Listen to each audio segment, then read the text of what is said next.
এখানে আল্লাহ বলছেন লাআল্লাকুম তাত্তাকুন। কেন রোজা দিলাম, কেন রমজান দিলাম? উদ্দেশ্য আমি আল্লাহর একটাই, যেন তোমরা সকলেই মুত্তাকি হতে পারো। কি হতে পারো? মুত্তাকি মানে কি?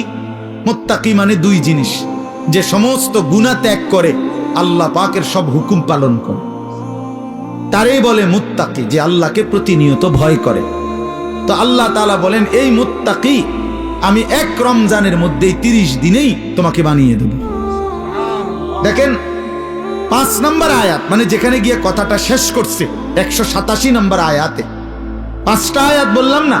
তো প্রথম আয়াতেও কথা বলছে লাআল্লাকুম তাত্তাকুন, আবার 5 নম্বর আয়াত 187 নম্বর আয়াতের লাস্টেও আল্লাহ তাআলা আবার বলছে কাযালিকা ইউবায়্যিনুল্লাহু আয়াতিহি লিন-নাস।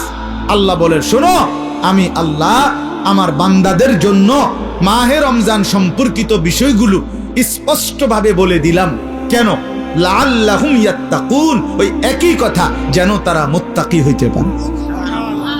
এক কথা আবার কইছে, একবার প্রথমও বলছে তোমাদেরকে রোজা দিয়ে রমজান দিয়ে আমার উদ্দেশ্য তোমরা যেন মুত্তাকি হতে পারো। আবার বলছে যে 5টা আয়াতে রমজানের বিস্তারিত যাবতীয় কথা আমি আল্লাহ বলে দিলাম। যদি বলি এত বিস্তারিত বললেন কেন? আল্লাহ বলে ওই আগের উদ্দেশ্য লাআল্লাহুম ইয়াত্তাকুন, যেন আমার বান্দারা মুত্তাকি হইতে পারে। এখন আসেন, একজন মুমিনের জীবনে সবচেয়ে বড় ডিউটি হলো তাকওয়া।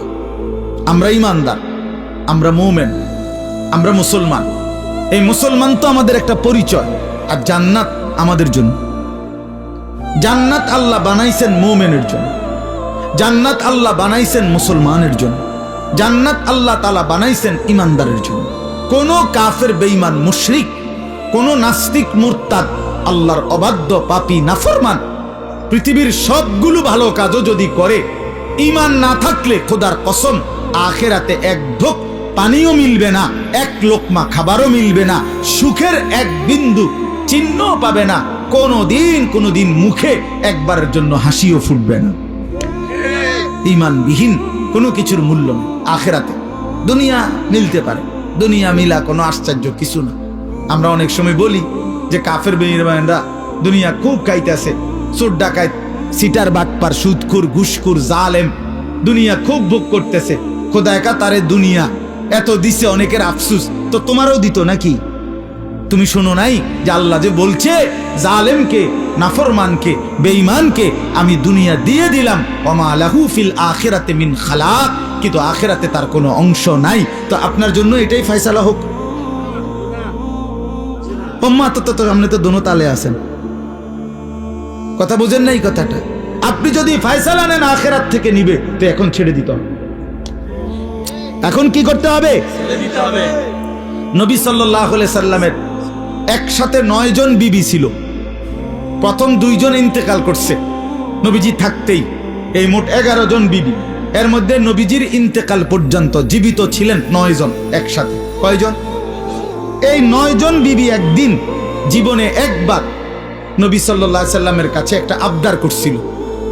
সবাই সম্মিলিতভাবে হযরত আয়েশা রাদিয়াল্লাহু তাআলা আনহার মাধ্যমে, নবীজির অন্যতম একজন প্রিয়তমা স্ত্রী ছিল আয়েশা, নবীজি যাকে খুব বেশি পছন্দ করতেন, ভালোবাসতেন। তো অনেক সুন্দর নাম, নিজেদের মেয়েদের নাম। রাসূলুল্লাহ সাল্লাল্লাহু আলাইহি সাল্লামের বিবি এবং মহিলা সাহাবিয়া, ওনাদের নামই রাখা উচিত। এ আয়েশা, ফাতেমা, আসিয়া, মারিয়াম, জায়নাব, রুকাইয়া, উম্মে কুলসুম, এগুলা মাইমুনা, জুয়াইরিয়া, এগুলো রাসূলুল্লাহ সাল্লাল্লাহু আলাইহি সাল্লামের বিবি, কন্যা, মহিলাদের নাম। এটাই আসলে আপনাদের মেয়েদের নাম। এগুলো পুরান হয় না, কয় এগুলো ওনার পুরান নাম, নতুন নাম রাখো। নতুন নাম, নতুন কি নাম? বিউটি, সুইটি, লিফি, পলি, পলিথিন, বালতি, লোডা, বদনা, এগুলো বাজে নাম। এগুলোর কোনো অর্থ নাই, এগুলোর কোনো অর্থ নাই। নাম গুরুত্বপূর্ণ। শুনেন, রাসূলুল্লাহ সাল্লাল্লাহু আলাইহি ওয়াসাল্লাম বলছেন, কোনো বাচ্চা জন্মের পরে তার বাবা মার কাছে তার একটা হক, অধিকার, তার প্রাপ্য, আইয়ুহসিনা ইসমাহু, তার একটা সুন্দর নাম রাখা। এটা যেই মুসলমান বাবা মা তার সন্তানের কোরআন সম্মত, সুন্নাহ সম্মত, ইসলামী অর্থবহ কোনো নাম রাখে নাই, সে কিন্তু তার সন্তানের হক নষ্ট করছে। এটার জন্য হাসরের ময়দানে জবাবদিহি করতে হবে। আর বান্দার হক বান্দা মাফ না করলে আল্লাহ মাফ করে না। এটা বান্দা, ওই আমনের ফোলা কিন্তু একটা মানুষ, আপনি তার হক নষ্ট করছেন, আপনার জবাবদিহি করতে। যেই মা বাবা তার ছেলে মেয়েকে ছোটবেলায় আল্লাহর কোরআন শিখায় নাই, দিন শিখায় নাই, সে তার হক নষ্ট করছে। আল্লাহর কসম, এই হক কেন নষ্ট করলো, এই সন্তান হাসরের ময়দানে ওই বাবা মাকে জিজ্ঞেস করবে আল্লাহ পাকের সামনে। যদি জবাব দিতে না পারে বাবা মা, আর পারবেও না, কি জবাব দিবে? কি জবাব দিবে? পারবে না জবাব দিতে। অতএব সেই মা বাপ ওই সন্তানের হাতে হাসরের মাঠে চূড়ান্ত বেইজ্জতি হবে। হ্যাঁ, কি বেইজ্জতি হবে? কি বেইজ্জতিটা? কি বেইজ্জতি হলো ওই মা বাপকে পায়ের নিচে ফালাইয়া সন্তান নিজের পাও দিয়া বাপ মার ঘাড়ে কান্দে মুড়া দিয়া এরপরে জাহান্নামে যায়। এটা কোরআন শরীফ আছে। ওই সন্তান বলবে আজকে হাসরের ময়দানে আমি আমার বাবা মারে বেইজ্জতি কইরা তারপরে কবরে জাহান্নামে যাব। হ্যাঁ, কেমনে ছেড়ে দিলেন ছেলে? হ্যাঁ, পোলাকে এক ওয়াক্ত নামাজ পড়ে না, এবারে মাথেও না, এবারে বন খায়, বিড়ি খায়। হ্যাঁ, 16 বছরের 18 বছরের দামরা কোনোদিন ফজরের নামাজ পড়ে না, এমন হাইওয়ানের জন্য এবড়া বইয়া বইয়া বিদেশে টেয়া মিলায়, সুদে টাকা নেয়, কিস্তিতে টাকা নেয়। কি বুঝাইতে চান? হ্যাঁ, এমন নাফরমান সন্তান যে একটা সেজদা দেয় না মালিকের, এত বড় অসভ্য, এত বড় নির্লজ্জ, এত বড় বেহায়া, এত বড় নাফরমানের জন্য এক ইমানদার বাবার কোনো মহব্বত থাকতেই পারে না। বেটা আগে বুঝাপড়া করেন তার লগে, বেটা বিদেশ পরে, বেটা তোর চাকরি পরে, বেটা তুই আমার মালিকের সেজদা দিবি কিনা সেটা বল। বেটা তোর লগে আমার কিসের সম্পর্ক? হ্যাঁ, কোরআন শরীফের আয়াত শুনবেন। নূহ আলাইহিস সালাম যখন ওনার ছেলে, ওই বেঈমান ছেলেটার জন্য পানিতে ডুবে যাবার সময় দোয়া করছিল যে আল্লাহ আমার সন্তান, ও তো ডুবে যাচ্ছে। কোরআন শরীফে আছে, আল্লাহ পরিষ্কার বলছে, ইয়া নূহ ইন্নাহু লাইসা মিন আহলিক, হে নূহ সাবধান, আর বলবা না, এটা তোমার সন্তান নয়, এটা তোমার সন্তান নয়। ইন্নাহু আমালুন গায়রু সালিহ। আল্লাহ কোরআনে বলছে সূরা হুদের মধ্যে যে এটা বেআমল, আমালুন গায়রু সালিহ, এটা বেআমল সন্তান। আর বেআমল নাফরমান মুমিনের সন্তান হইতে পারে না। এই জন্য তোমরা মনে রাখো ছেলেরা, এই যে কয়জন আছো বেনামাজি অপদার্থ, তুমি মনে রাখো তুমি মুসলমানের বাচ্চা না। আমি বললাম মনে রাখিস না ফরমান, তুমি কোনো মুসলমানের বাচ্চা না। বলে তো আমি কার সন্তান? তুমি লাওয়ারিস, তুমি বেওয়ারিস, তোমার কোনো বাবা নাই, তোমার কোনো মা নাই। হ্যাঁ, আল্লাহ কোরআনে বলছে ফালা তাসআলনি, কি বলছেন আল্লাহ? যে সাবধান, এমন নাফরমান সন্তানের জন্য আমি আল্লাহর কাছে কিছু চেয়েও না। হাত উঠাইবে না, হাত নামাও, নামাও হাত। তাফসীরের মধ্যে আছে নূহ আলাইহিস সালাম সাথে সাথে হাত নামায় ফেলছে এবং আল্লাহর কাছে দোয়া করছে, আল্লাহ আমি খেয়াল করি নাই, আপনি আমারে মাফ করে দেন। এজন্য প্রিয় সন্তান মনে রেখো, তুমি ইমানদারের সন্তান হবা সেদিন যেদিন তোমার কপালে সেজদা হবে। বেহায়া, বেনামাজি, আল্লাহর নাফরমান, 24 ঘন্টা নারী ছবি, অশ্লীল দৃশ্য, মদের আড্ডা, জুয়ার আড্ডা, উলঙ্গ ছবির আসক্ত। আরে নাফরমান, তুমি কোনো মুসলমানের ঘরে জন্ম নাও নাই, তোমার কোনো পরিচয় নাই, তোমার কোনো আত্মমর্যাদা নাই, আত্মসম্মান নাই। এই জন্য বললাম, আল্লাহ তাআলা বলছেন বান্দা আমার মাকসাদ তোমারে আমি মুত্তাকি বানাবো, আমি তোমারে জান্নাত দেব। জান্নাত বানানোই হয়েছে মুমিনদের জন্য। কার জন্য? আখিরাত তৈরি করা হয়েছে মুমিনের জন্য। আমাদের জন্য জান্নাত, ইমানদারের জন্য জান্নাত। অতএব লাআল্লাকুম তাত্তাকুন, আল্লাহ তাআলা বলেন ইমানদার, আমি আল্লাহ তোমাদেরকে রমজানে রোজার মাধ্যমে আল্লাহ বলে নিশ্চয়ই আমার মুত্তাকি বান্দারা জান্নাতেই থাকবে, ঝর্ণা বেষ্টিত হয়েই থাকবে। চারটা ঝর্ণা আমার মুত্তাকি বান্দা যখন জান্নাতে থাকবে, চারটা ঝর্ণা, চারটা নহর, চারটা নদী 24 ঘন্টা তার পাশে যে অবস্থায় থাকুক না কেন, দাঁড়িয়ে বসে শুয়ে কিংবা হাঁটতে হাঁটতে 24 ঘন্টা তার পাশ দিয়ে থাকবে। চারটা নহর, চারটা ঝর্ণা, দুধের ঝর্ণা, মধুর ঝর্ণা, মদের ঝর্ণা, পানির ঝর্ণা। দুধের নহর, মধুর নহর, মদের নহর, পানির নহর, চারটা 24 ঘন্টা। আমি এখানে আমার পাশে, আপনারা সেখানে আপনাদের পাশে। এটা তাফসিরে আছে, মানে একটা তো হইলো ওইখানে মনে করেন ট্যাপ লাগাই রাখছে চারটা। এই যে এটা দুধের ট্যাপ, ওইটা লাগাইলে মধু, ওইটা মদ, ওইটা পানি, যারে লাগবো হেনতে নিলে পাইবেন, কোনো সময় বন্ধ হবে না। এটাও তো একটা সুখ, ভালো, কিন্তু এখানেও তো একটা কষ্ট আছে। কষ্টটা হইলো ওই পিছনের এবারা এখান পর্যন্ত আইতে আইতে তো কষ্ট হইবে, আইতে আইতে তো। জান্নাতে তো এদুর কষ্ট হইবার কথা না। জান্নাতে যদি ফেরেশতারে জিঙ্গা দোস্ত আমার এই আড়াটা আড়ালেন কেন, কথা বলেন না হল ভাই, যে না এটা আমার আড়ালেন কেন, কি ব্যাপার, আমি না জান্নাতে আইছি, আপনি না বলছেন আমার কোনো কষ্ট দিবেন না, এখন এটা দিলেন কেন কষ্ট? আল্লাহ বলছে না বান্দা, যেন আমি আগেই সিস্টেম করে রাখছি 24 ঘন্টা।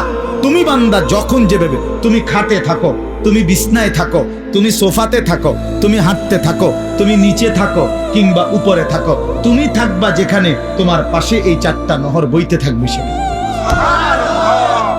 তুমি এনে আইন লাগবে না, হেইতে হেনে যাও লাগবে না। সুবহানাল্লাহ। এইটারে কয় আর কি, জান্নাতিন তাজরি মিন তাহতিহাল আনহার, চারটা ঝর্ণা। সুবহানাল্লাহ, সুবহানাল্লাহ। চারটি ঝর্ণা বইতে থাকবে, চারটি ঝর্ণা বইতে থাকবে, চারটি ঝর্ণা বইতে থাকবে। হ্যাঁ, আল্লাহু আকবার। এজন্য ইন্নাল আবরারা লাফি নাঈম, আল্লাহ বলছে আমার নেককার মুত্তাকি বান্দারা জান্নাতের নিয়ামতে ভরপুর থাকবে। আমি সেদিন কিতাবে পড়লাম, হাসান বসরি রাহমাতুল্লাহ আলাইহি বিশ্ববিখ্যাত বুজুর্গ ছিল। এই ছেলেরা শোনো বাবা, আমি নিজে কিতাবে পড়ছি। উনি বলছেন, উনি যখনই কোনো যুবক দেখতেন তো ওই কিতাবে লিখছে, উনি যুবকদেরকে দেখলেই ডাক দিয়ে বলতেন, আমা তাশতাকুনা ইলাল হুরিল আইন, এই নওজোয়ান, জান্নাতের অসংখ্য অগণিত ডাগর ডাগর চোখ বিশিষ্ট সুন্দর সুদর্শনা সুনয়না জান্নাতি হুরের জন্য তোমার দিল চায় না? আমা তাশতাকুন, শৌক, তোমার আগ্রহ হয় না? এই নর্তকী দেখো কেন, এই উলঙ্গ ছবি দেখো কেন? এই বাপ, সিনেমার ওই নর্তকী তোমারে কি দিবে? মোবাইলের ওই নর্তকী তোমারে কি দিবে? কি সুখ দিল, কি সুখ দিল বাপ? চরিত্র নষ্ট করা ছাড়া, যৌবন নষ্ট করা ছাড়া, নিজের হাতকে গুনার কাজে ব্যবহার করা ছাড়া, নিজের লজ্জাস্থানটাকে নষ্ট করা ছাড়া, নিজের কোমরের ক্ষমতাটা নষ্ট করা ছাড়া, নিজের যৌবনের শক্তিটা নষ্ট করা ছাড়া ওই নারী ছবি, ওই উলঙ্গ দৃশ্য, ওই বেহায়া বেপর্দা অসভ্য নর্তকী আর কি দিছে বাপ? আমরা তো জানি অনেকে বেটকায়, হে বুঝে যে আমারে কয়, অসভ্য যে অসভ্য বোঝে আমারে কয়, এই জন্য হে বোঝে যে আরে আমারে না কয়। আহারি বেশরম রে, হায়াও নাই, লজ্জাও, লজ্জাও, বিবেকও না। ইজা লাম তাস্তাহি ফাসনা মা শি'তা। এজন্য আল্লাহর নবী সাল্লাল্লাহু আলাইহি সাল্লাম বলেন, যখন লজ্জা নাই কিছুই নাই, যা মন চায় তাই করো, কারণ তুমি তো শরমে নাই। একজনে বলছে যে, উদাহরণ দিতে গিয়া, যে নিজেই নিজের লুঙ্গি আলগি দিয়া মুখ ডাক্কা লাইছে, এবার পেশাব পায়খানা করতে আছে। এর কথা হলো আমি তো দেখি না কাউকে। বাহ, তাই আমি তো সারা দুনিয়া দেখলে আমার সমস্যা কি? এবার নিচে দিয়ে সবাই দেখলে আমার সমস্যা কি? এই বেশরম যারা চরিত্রহীন, এদের হালাত এমন। এই সমস্ত দেখবেন মহল্লার যেসব ছেলে নামাজ পড়ে না, রোজা রাখে না, পাক পবিত্রতার কোনো ধার ধারে না, এবং মদ জুয়া নেশা নারী ছবি অসৎ বন্ধুদের আড্ডায় যেগুলো ব্যস্ত থাকে, এদের কোনো লজ্জা শরম নাই, যার ফলে কে দেখে কি বাবা দেখে, না দাদা দেখে, না গ্রামের বয়স্করা দেখে, নাকি কোনো আলেম ওলামা দেখে, নাকি কোনো মা বোন দেখে, কোনো তার কোনো সমস্যা নাই। কারণ আমি তো প্রথমেই সিদ্ধান্ত নিছি আমার কোনো শরম নাই, এবারে দেখলেই কি না দেখলেই কি, আমি তো লুঙ্গি আলগি দিয়ে লাইছি। এই জন্য এই যে আপনার এটা জরুরি বিষয়, এটা বোঝা উচিত। হায়া লজ্জা, হায়া লজ্জা বোঝা উচিত। প্রিয় ভাই, বুঝতে শিখো। আমি হয়তো শক্ত বলি, আমি একটু কঠোর বলি আর কি, কিন্তু বাস্তবতা হলো তোমার ইনসাফ কি বলে, তোমার বিবেক কি বলে, ইনসাফ কি বলে। এজন্য আল্লাহ তাআলা বলেন, বান্দা আমি তোমারে ওয়াদা দিলাম। দেখেন আল্লাহ তাআলা বলতে চায় এটা, বান্দা আমি যে কোনো মূল্যে তোমারে জান্নাত দিতে চাই। তুমি না আমার মোমেন বান্দা, ঠিক আছে 11টা মাস, ঠিক আছে গুনায় গুনায় তুমি বরবাদ হয়ে গেছো, 11 মাস আমারে ডাকতে সময় পাও নাই, ঠিক আছে। এখন যদি ভুল বুঝতে পারো তো বান্দা ঠিক আছে, 11 মাস থেকে কমাইয়া আইনা আমি 1 মাস তোমার কাছে সুযোগ চাই। যা, 1টা মাস আমারে সুযোগ দাও, 1টা মাস গুনাহ ছেড়ে দাও, 1টা মাস আমার হুকুমগুলো পালন করো, আমি 1 মাসেই লাআল্লাকুম তাত্তাকুন মুত্তাকি বানিয়ে দেব, জান্নাতি বানিয়ে দেব। তবুও যদি কদর না করো তো আল্লাহর নবী বলছেন, জিব্রাইল এই জন্য রমজানের লাস্টে আইসা জিব্রাইল বলছে, ইয়া রাসূলুল্লাহ এত বড় রমজান পেয়ে ইফতারের নেকি, সেহরিতে নেকি, তাহাজ্জুদে নেকি, তারাবির 20 রাকাত নামাজে নেকি, 5 ওয়াক্ত নামাজে নেকি, শেষ দশকের এতেকাফে নেকি, সবে কদর তালাশ করার দ্বারা নেকি, জিকির করার দ্বারা নেকি, তেলাওয়াত করার দ্বারা নেকি, দোয়া করার দ্বারা নেকি, কাউকে সামান্য ইফতার করাইলো নেকি, এরপরে একটা নফল একটা ফরজের সমান, একটা ফরজ 70টা ফরজের সমান, এক রমজানের প্রথম দশক রহমত, মাঝখানের দশক মাগফিরাত, শেষ দশক জাহান্নাম থেকে নাজাত। আল্লাহ বলেন জিব্রাইলের মাধ্যমে, নবী এত কিছু দিয়াও যেই বেঈমান রে মন গলাইতে পারলাম না, তারে আমি ভালো করাইতে পারলাম না, আমার দিকে ফিরাইতে পারলাম না, তার উপরে আমি আল্লাহর লানত, আমি ফেরেশতারও লানত। তো নবী বলে আমিন, হ জিব্রাইল আমি মুহাম্মদেরও লানত। যা, তোর উপরে খোদার লানত পড়ুক, তোর উপরে আল্লাহর লানত পড়ুক তোর উপরে। এই জন্য রমজানের শেষ দশকে আইসা জিব্রাইল বলে যায়, এত কিছু দিয়ে কোনোভাবেই বেঈমানের মন গলাইতে পারল না। ওই বেঈমানের ফিকিরে একটা, আহা কিসের রোজা, কিসের হালাল হারাম, ওর জুতা দরকার, ওর জামা দরকার।